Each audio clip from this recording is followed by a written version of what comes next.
discussion. Yet, there is no existing model which answers the related issues. Indeed, collaboration world over is quite limited.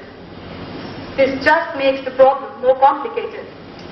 Do we have the right platform for better collaboration between the academia and industry so as to prepare the students for real-world challenges? Should the academia refine and reinstall its model in order to smoothen this transition? Is it the industry which must commit resources to the institutes about new product releases and emerging trends for academic use and research? Or is it the lack of suitable forums and platforms to facilitate this? Well, let's see if we can come up with new ways of interacting, collaborating between these two sides. For that, we present to you our first theme of the event, on-track progression from academia to industry. It gives me a great pleasure to call upon Mr. Raj Liberhan. He is the Director of India Habitat Center to share his views with us on this topic. So, can we have on stage, please?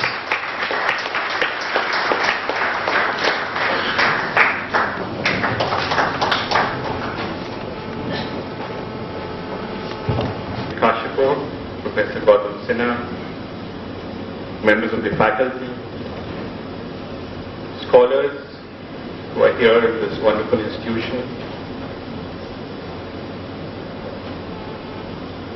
It's a pleasure and a joy to be here with you all this morning. I'm sure to have organized a conclave like this, it's taken a lot of, this is what the learning you get when you organize events. And this is in relationship to the social context. And that's why we say that life is what happens after all the planning has been done. And indeed, the burden of my talk is that the social context in which you operate is exceedingly important. It's the one that sets the stage. It's the one that gives you the platform.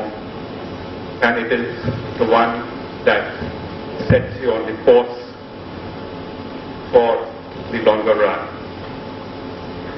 We all know that many businesses have become irrelevant as a consequence of having ignored social dynamics and their inability to anticipate change, while there are those who are constantly tuning themselves to the changes that are happening in society, and they align their businesses accordingly.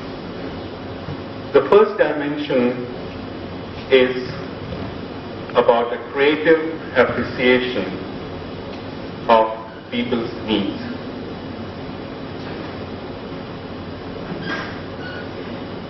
I remember there was a store in, I think it was in Sweden somewhere, to the general store, and there at the cash counter there was a little rod that had been affixed to the counter, and on being curious as to what was the possible need of a little hook that was attached to the cash counter, when queried from the cashier, who said that we have a lot of old people who come to this store and they invariably have a walking stick or a cane with them, and when they take out their wallet to make the payment, they do not know where to keep their cane or the walking stick, and in this way, little bar, they can hook it and make it cordial in a friendly light.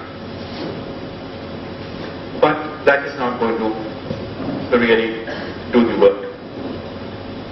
It has to be much more substantive, which means that the whole content and context of business will need appraisal. Out of this context, you will need to create your ideology. It will be distinctive, it has to be distinctive to your business. It has to belong to you because it is going to drive your corporate profile. Remember, ultimately it's not the honor that you take with you, but the heritage that you leave behind. And on this onus, just look at the example of Tata Steel. As a corporate group, they of course made tremendous strides, but they also developed the whole city.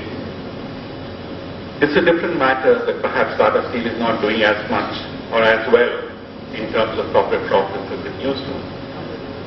But the social dimension, as the city is still thriving, the city has many landmarks that have benefited from their largesse, from their ideology, from their thinking.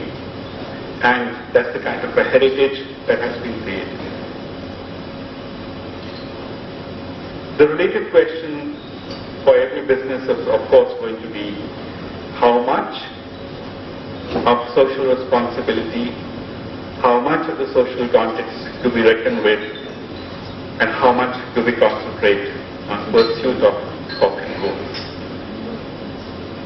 The starting point obviously is going to be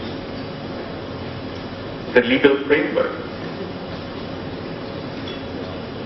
And it's only after that ideology has been defined, then it is going to be the answer for how much. What also requires a little mention in our interaction here is what exactly can be done. That's going to be a question, as a matter of fact, which will be dictated by the region and the context in which businesses operate. There can't be clearly a size-fits-all situation. And now, the main question that will always be confronted,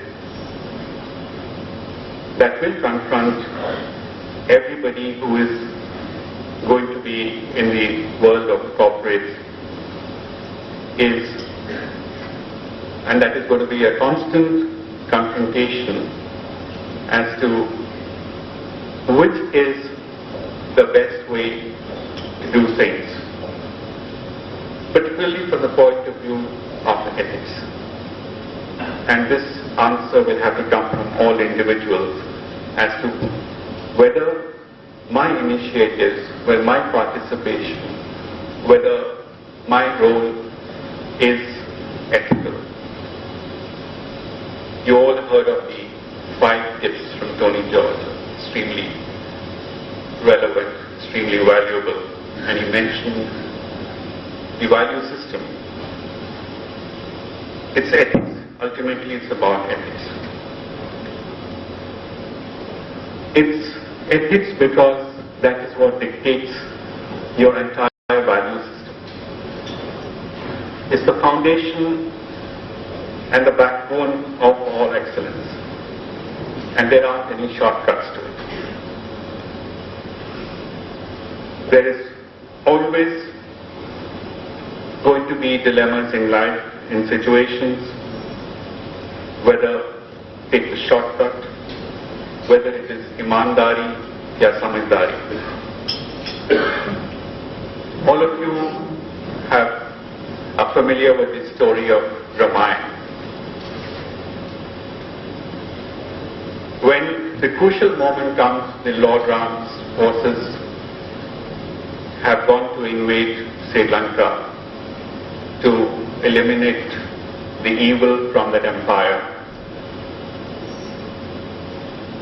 There is realization that he's faced with a very powerful, invincible, and an immortal enemy almost. And it's then that the enemy king's brother, Vibhishan, comes to tell him to disclose the secret that is going to help Lord Ram vanquish the symbol of evil. Now here was Vibhishan, family, brother, and clearly part of the same genes, part of the same blood, but his conviction was different, that he was not going to stand and fight on the side of evil. So he goes across to be part of the truth, to stand for what he believed was right and what he believed was just, and what he believed that the cause that for which Lord Ram stood needed him to identify with it. But look at history. Are there any temples built to the memory of Vibhishan?